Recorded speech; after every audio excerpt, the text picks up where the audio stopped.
Δεν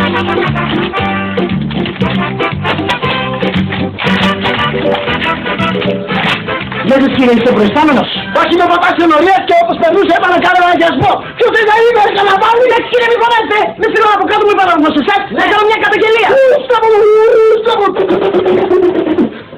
Βρε φύγω από τον Παλιορουφιάνε. Παλιορουφιάνος, ναι, είναι αυτό που είναι το τέλος καταγγελία κύριε. Εννοώ για μένα προσωπική υπόθεση. Και τι είναι εδώ, εδώ είναι ο Τέρ, το Σπαρχαμπάς, δεν είναι ο μικρούτσικος. Εδώ δεν είναι ο Αντένα. Εδώ μιλάμε για τον Οτέ. Ο Οτέ είναι μεγάλος, ο Οτέ είναι μακρύς. Έχουμε μπει στο χρηματιστήριο. Στη Wall Street μας κάνουν τις όλοι οι χρηματιστές. Πώς μιλάτε εσείς χειρότερα τι μου χρησιμοποιείτε κύριε. Τέλος πάντων, σας παρακαλώ, ακούστε με, το όνομά μου είναι Παπαδόπουλο.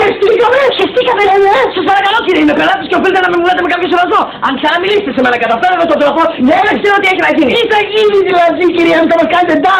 Θέλετε να σας πω ότι είναι νίτσα και έξω από όλα αυτά τι θα κάνετε. Μας απειλείτε, θα πάρετε τηλέφωνο να μιλήσετε από αλλού. Αφού ούτε είναι ένας άνθρωπος μου. Ότι είναι ένας, είναι μοναδικός, είναι μονοπόλιο. Ξύπνα! Σε αυτό δυστυχώς δεν έχετε άδικο κύριε.